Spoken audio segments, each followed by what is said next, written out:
दोस्तों बीते दिनों 5 राज्यों में चुनाव खत्म हो चुके हैं। इन 5 राज्यों में वादे बहुत से हुए हैं, लेकिन पूरे कितने होंगे इसका कोई अता पता नहीं है। अभी का नहीं है, आगे का भी कोई अता पता नहीं है। जिन वादों और दावों की मैं बात कर रही हूं, ऐसा नहीं है कि वो सिर्फ बीजेपी ने किए, कांग्रेस ने भी किए, अन्य दलों ने भी किए, दूसरी विपक्षी पार्टियों ने भी किए, जनता से किए।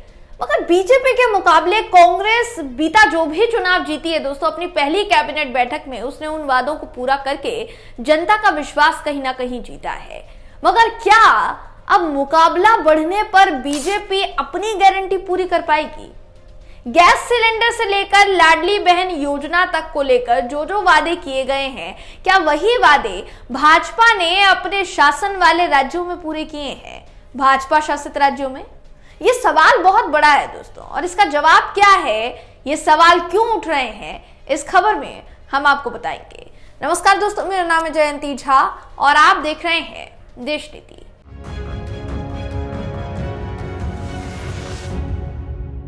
देश नीति, केवल सच्ची और पक्की खबरें। मोदी जी ने, उनकी पार्टी भाजपा ने राजस्थान में 450 रुपए का गैस सिलेंडर देने का वादा किया है, क्योंकि कांग्रेस इसी दाम में गैस सिलेंडर देने का वादा कर चुकी है। हो सकता है 50-100 रुपए ज्यादा हो। भाजपा के वादे को अगर सच मान भी लिया जाए तो क्या भाजपा शासित राज्य में उन्होंने अपना यह वादा पूरा किया है? उत्तर प्रदेश और उत्तराखंड के लोग क्या इतनी रईसी में जी रहे हैं कि भाई उनके लिए कम दाम का सिलेंडर नहीं मिल सकता है? बाकी जगह जहां बीजेपी की सरकार है वहां क्यों नहीं इतने दाम में सिलेंडर मिलता? क्या वहां बहुत अमीर करोड़पति लोग रह रहे? आखिर यहाँ की जनता तकरीबन 1000 रुपए का सिलेंडर खरीदने पर मजबूर क्यों है? इनको 450 में सिलेंडर क्यों नहीं देते?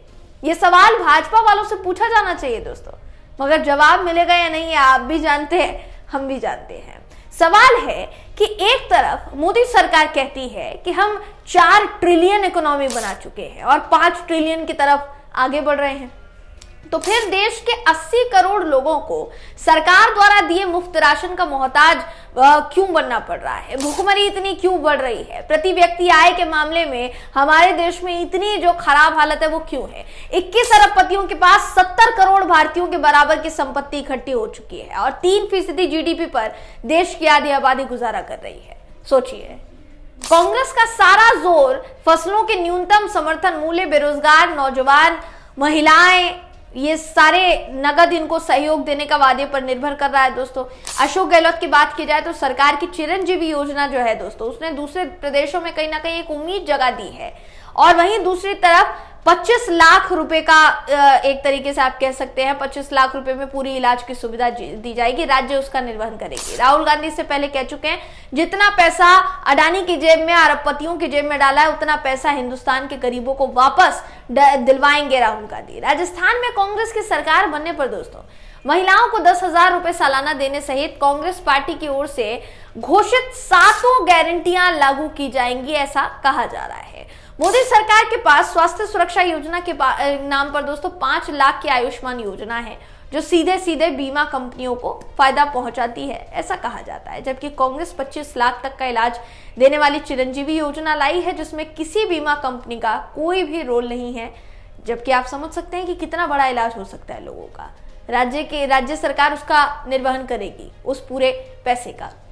शिक्षा की गारंटी की बात की जाए, पूरी तरह से निजी क्षेत्र के हवाले करने की राह में एक बड़ा रोड़ा बनेगी। राहुल गांधी जिस सामाजिक न्याय या जितनी आबादी उतना हक की बात करते हैं दोस्तों, उसके लिए एक नए आर्थिक वातावरण की जरूरत होगी, जो कि इन सारी गारंटियों से बन सकती है।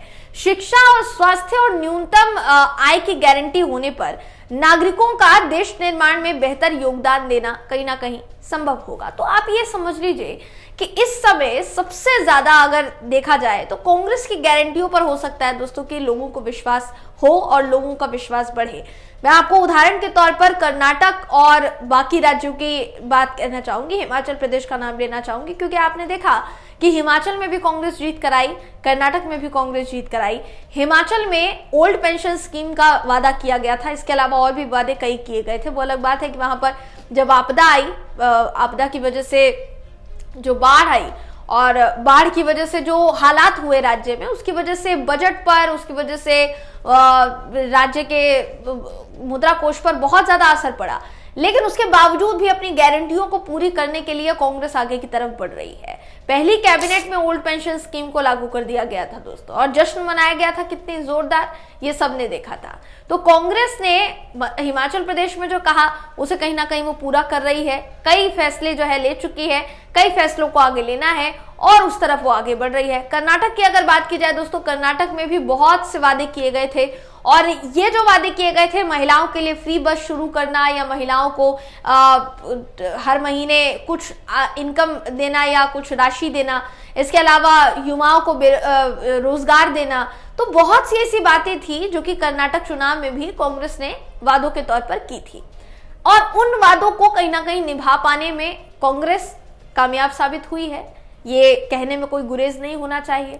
तो कर्नाटक और हिमाचल प्रदेश का मॉडल लेकर राहुल गांधी भी और कांग्रेस के बाकी नेता भी जो है, या आप कह लीजिए पूरी कांग्रेस जो है वो आगे बढ़ रही है, और उसी का रोड मैप लेकर इन 5 राज्यों में चुनाव जीतने का प्लान है। अब वो कितना कारगर साबित होता है, कितना नहीं दोस्तों, ये तो नतीजों के सामने आने के बाद पता चलेगा।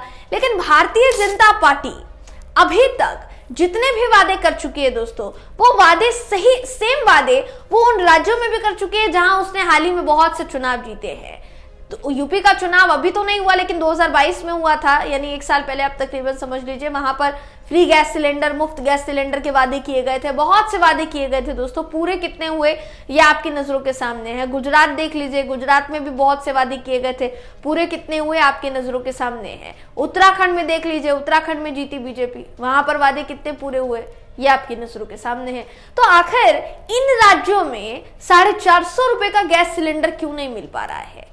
जब आप चुनावी राज्यों में घोषणा कर सकते हैं कि भाई फलाना फलाना रेट पर, कम रेट पर आपको इतनी सुविधा दी जाएगी, तो फिर बाकी के राज्य उससे अछूते क्यों हैं? ये एक बड़ा सवाल है दोस्तों, पूछा जाना चाहिए ना। प्रधानमंत्री मोदी जी ही कहते हैं चुनाव के समय में सब रेवड़ियां देते हैं, तो क्या इसको लीगल रेवड़ी मान लिया जाए, पुष्टि कर दी जाए कि हाँ भाजपा सिर्फ रेवड़ियां ही देती है, इसके आगे उसको इम्प्लीमेंट करने का जिम्मा जो है वो अपने कंधे पर नहीं लेगी, क्योंकि इतनी जिम्मेदारी लेनी नहीं है उसको? क्या ये मान लिया जाए? दोस्तों, इस पूरी खबर को लेकर आप क्या सोचते हैं, आपकी क्या राय है, कमेंट करके जरूर बताइएगा। वीडियो अगर आपको पसंद आया हो तो वीडियो को लाइक कीजिए, शेयर कीजिए, चैनल को सब्सक्राइब करना बिल्कुल भी ना भूलें। फिर मुलाकात होगी आपसे अगली वीडियो में, तब तक के लिए नमस्कार।